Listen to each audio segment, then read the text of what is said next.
সেটার নাম হচ্ছে পলিমার। ওকে, এটা ইম্পর্টেন্ট টপিক। জৈব রসায়নের একটা কোশ্চেন আছে যে পলিমার কি।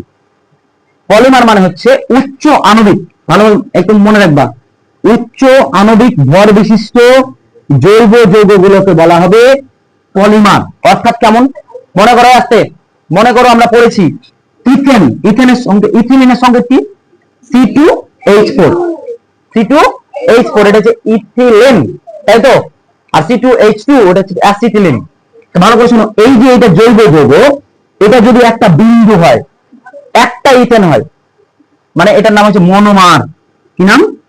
মনোমার। মনো মানে হচ্ছে এক, মনো মানে কি এক, তাহলে একটাই ইথিলিন অণু কে বলা হবে। যে উচ্চ আণবিক গুরুত্ব বিশিষ্ট জৈব যৌগ তৈরি হয় তখন সেটাকে বলা হবে কি পলিমার। ঠিক আছে, এই পলিমারের মধ্যে কোশ্চেন একটা আসবে, কি কোশ্চেন আসবে দেখে নাও। তাহলে আমরা জেনে গেলাম ইথিলিনের পলিমারের নাম কি পলিথিন বা পলিথিলিন। আরেকটা জানবো আমরা পিভিসি।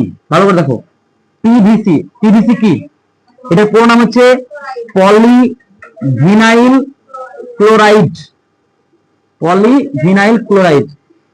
ঠিক আছে, পলিভিনাইল ক্লোরাইড এটা পলিমার, এই যে পলি লেখা আছে মানে পলিমার। ওকে, তো কোশ্চেন আসবে যে পিভিসি মনোমারের নাম কি, তখন আমরা দিয়ে দেবো ভিসি মানে ভিনাইল ক্লোরাইড। ওকে, পিভিসির কাজ কি, হোস পাইপে কাজ করা হয়। মনে করো মাঝে মাঝে তোমার মাপতে আসে না একটা পাইপ নে, ওটাকে বলে পিভিসি পাইপ।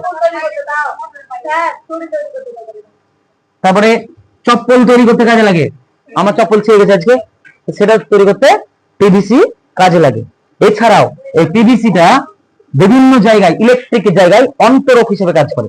হিসেবে কাজ করে অন্তরক। অন্তরক মানে কি, যারা তড়িৎ পরিবহন করবে না তাদের বলা হয় পিভিসি। তাহলে পিভিসি, এই কোশ্চেন আছে পিভিসি কি, পিভিসির পুরো নাম কি, পিভিসির মনোমারের নাম কি। ওকে, বুঝছি। এরপর আমরা জানবো টেফলন। আরেকটা টেফলন, বেকার লাফাইতে লাফাইতে না, পরপর আছে তো। পিভিসির মনোমারের নাম ভিসি মানে ভিনাইল ক্লোরাইড। এবার পড়বো আমরা টেট্রা। শোনো, টেফলন, টেফলনের বাণিজ্যিক নাম বা রাসায়নিক নাম কি, টেট্রা পলি টেট্রা ফ্লুরো ইথিলিন, পলি টেট্রা ফ্লুরো ইথিলিন। তাহলে এগুলো কি আমরা পড়ছি বলো তো, কিছু মাথা ঢুকছে না আরো? এগুলোর নাম হচ্ছে পলিমার। অনেকগুলো জৈব যৌগ যখন একত্রিত হবে, যে উচ্চ আণবিক ভর বিশিষ্ট জৈব যৌগ তৈরি হবে, তখন সেটাকে বলা হবে পলিমার। ওকে, এই পলিমার গুলো কেন আমরা পড়বো, কারণ আমাদের দৈনন্দিন জীবনে এগুলো ব্যবহার করা হচ্ছে, তার জন্য এগুলো ইম্পর্টেন্ট। পরীক্ষাতে একটা আসবে, হয় টেফলন আসবে নাহলে পিভিসি আসবে। টেফলন কি, টেফলনের রাসায়নিক নাম হচ্ছে পলিটেট্রাফ্লুরো ইথিলিন। ওকে, তাহলে এর মনোমারের নাম কি, মনোমারের নাম, পলিটা বাদ দিলে হয়ে যাবে টেট্রাফ্লুরো ইথিলিন। বোঝা গেল না? জানি একটা মুখস্থ করলে অটোমেটিক মনে থাকবে টেট্রা ফ্লুরো ইথিলিন। হ্যাঁ, বুঝতে পারছিস? তাহলে পলিটেট্রাফ্লুরো ইথিলিন বা টেফলন, পরীক্ষাতে টেফলন কি আসবে, কারণ হলো টেফলনের রাসায়নিক নাম হচ্ছে পলিটেট্রাফ্লুরো ইথিলিন, যার মনোমারের নাম হচ্ছে টেট্রাফ্লুরো ইথিলিন। তাহলে টেফলনটা কি কাজে লাগে? রান্নার কাজে। নন স্টিক, নন স্টিক যে এখন বাসনপত্র পাওয়া যায় না, কেমন বলতো, ওই যে ইলেকট্রিক হিটারে তৈরি করার মানে রান্না করার জন্য নন স্টিক বাসনপত্র তৈরি করতে এবং রাসায়নিক শিল্পে ব্যবহার করা হয়ে থাকে এই টেফলন। তাহলে তিনটা আমরা পলিমার বুঝলাম, একটা নাম হচ্ছে পলিথিন, একটা নাম হচ্ছে পিভিসি, আর একটা নাম হচ্ছে টেফলন।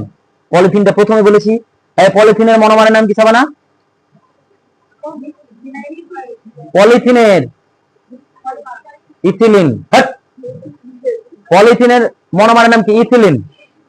পলিথিনের মনোমারের নাম কি? ইথিলিন। আর পিভিসির মনোমারের নাম ভিসি মানে ভিনাইল ক্লোরাইড। আর টেফলনের মনোমারের নাম টেট্রা ফ্লুরো ইথিলিন। ওকে, এই তাহলে পড়ালাম, আমার মনে নাই কেন। নেক্সট, আচ্ছা পলিমারকে দেখো দিকে, চোখ দেখো দিকে। পলিমার, পলিমারকে দুই ভাগে ভাগ করা হয়। ঠিক আছে, কয় ভাগে? দুই ভাগে। একটাকে বলা হয় বায়োগ্রেডেবল, বায়োগ্রেডেবল, আর একটাকে বলা হয় বায়ো ডিগ্রেডেবল। এটার মানে কি স্যার? হ্যাঁ, একটাকে বলা হয় বায়ো মানে জৈব, ঠিক আছে, জৈব, এটা ভঙ্গুর,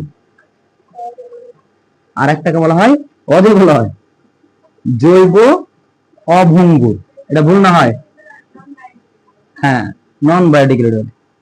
ও, বায়োডিগ্রেডেবল আর non biodegradable, sorry sorry sorry, তাহলে বায়োডিগ্রেডেবল আর এটা নন লাগে দাও, নন। তাহলে জৈব অভঙ্গুর, যে সমস্ত পলিমার গুলো মাটির সঙ্গে মিশে যাবে, মানে দূষণ ঘটাবে না, সেগুলো বলে বায়োডিগ্রেডেবল, ওকে, বা জৈব ভঙ্গুর পলিমার।